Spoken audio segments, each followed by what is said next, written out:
Well, hello there, and welcome to a slightly more unusual property tour. As you'll notice, this property is currently undergoing minor decorations. I'm really excited about this one. This is a rental property in Notting Hill, and it has so many special features and characteristics. It's really rich in history, and it's just beautiful.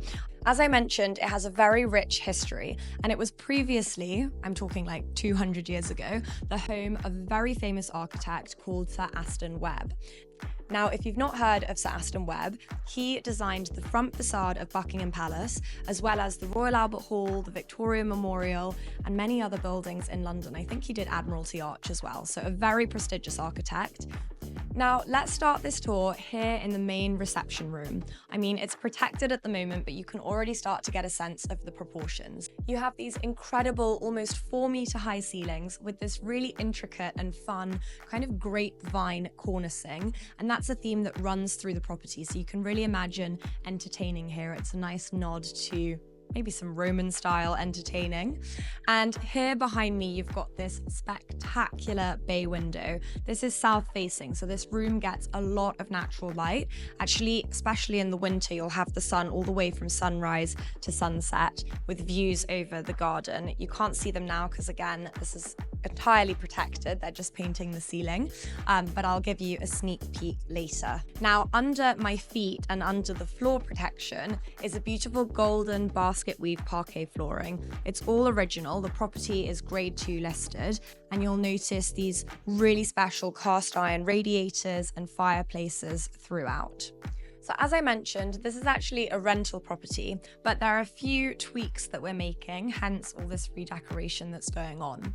This reception room previously was beautiful and rich. It had kind of gold silk wallpaper, but it did make the space very dark, and it felt like a space that you would maybe only entertain in the evenings. It also had quite a large, heavy ceiling light. Again, it's a beautiful piece. It made the space feel smaller and darker. So what was really important to me here was to brighten it up, lift everything. We used a paint called Dimity for the walls, which has soft pink undertones from Farrow and Ball. And it's a really kind of nice, natural, organic taupey color, but it's still quite bright. And with this room being south facing, you want to maximize that light. And I don't know, for me, the brighter, the better. So that's what we're trying to achieve here. We're going to go for some very pale, creamy white linen curtains. Again, there were like really rich silk gold curtains, and they had them between each of the bay windows, so it became quite overwhelming and overpowering. Amazing if you're hosting like a grand dinner in the evening, but you wouldn't really use this room for the rest of the time. So this is just to brighten it up and make it feel a little bit more fresh. And then I don't know if you can see very clearly, but we have got this tapestry here on the wall behind us, which has already gone up. This is a beautiful antique piece from Julia Boston Antiques on the King's Road, and it just kind of brings a bit of warmth into the space. And another thing that I was kind of trying to do with this tapestry is it's got lots of green and brown tones in it, and it picks up quite nicely on this bookcase that we have back here. So it's quite a contrasting piece now that the walls have been brightened up, and we didn't want it to stand out too much. So with the tapestry here, it kind of feels like it's meant to be in this space, and they fit quite nicely together. And then we're going to go a little bit more contemporary with the furniture, which hasn't entirely been decided yet, but we've got one sofa arriving tomorrow, and then we're just deciding on the main sofa for here. So in here we have what will become the dining room. Now, again, this was quite a dark space, and I think that's such a shame because you get the morning light on this side being east facing. So what we've done, and I'm going to talk about these in just a second because I know they've caught your eye, but we went for Farrow and Ball's setting plaster. It's actually a funny story. I recently visited the most incredible estate in Richmond called Templeton, and Templeton has their own Farrow and Ball paint named after them. It's Templeton Pink. And in their dining room, they've also gone for pink walls with white cornicing. However, they used, I think it's dead salmon or potted shrimp. It's a slightly lighter, softer color. Templeton Pink is a really, really fun, bright girly kind of soft pink. And setting plaster just felt like the right shade for this room, but that was where the inspiration came from. And we started with just the walls, and it felt like the ceiling was a lot lower with the kind of old creamy coloured ceiling contrasting the walls. So we then decided to just take the paint all the way up, do the ceiling as well, and I think it works so well. We left the cornicing and the ceiling rose, obviously intentionally to pick them out, and it's a really pretty detail that you notice even more in this space. And I think what's so important, or what was really important to me, is that this is not just a space that you want to host dinner parties in, but you also want to be in this space all throughout the day.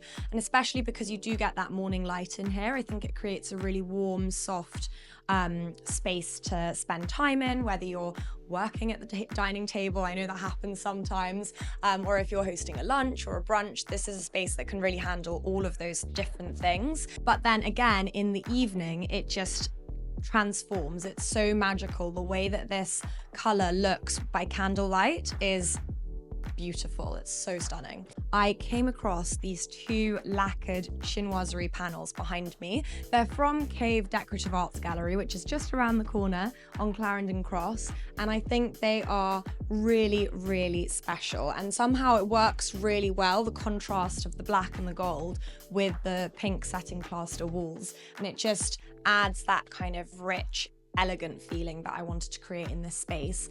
And also what I'll show you in a minute is the fireplace in this room, because we went for a richer, darker color there as well. So they start to bounce off of each other. And I think once this space is all, I mean, it's looking a little bit of a mess at the moment, but once it's all put together and complete, it will just look so special. But these are from about 1780, 1790. So they're true antique pieces. And you could go for contemporary de Gournay kind of panels or wallpaper now, but I think to have an antique is something that's really special because it has so much history to it, and it's just much more unique. So you've got, both of them have like this tree of life kind of formation. They've got birds, butterflies, flowers, and the tree of life is extending up from this sort of rock garden at the bottom. So very typical traditional chinoiserie panels, and I just love them so much. So behind me, you've got this fireplace. It's a wood fireplace. It was originally black, but again, with the setting plaster walls, I wanted to lift it a little bit and add a bit of warmth. So we went for a color that's now archived at Farrow & Ball, but it's called Cola, and I think it works really well. It's this beautiful, rich kind of mahogany color that has those reddish undertones, so it picks up the setting plaster really nicely, and I think it just works really well, both in the daytime, but also in the evening when it gets even darker and richer. And I'm really excited. I'm already starting to play around with styling this, but I think we're going to do a large round convex mirror over the fireplace here. I love Jan van Eyck, and there's his painting that has the convex mirror in it, and it's just always stuck with me in my mind. And for some reason, when I saw this room and I saw this fireplace, I was like, has to be a convex mirror. And again, when you have a ceiling light and when you have candles on the table and it's all dressed for a dinner party, that's going to pick up all those reflections in the room and just sparkle really beautifully, hopefully.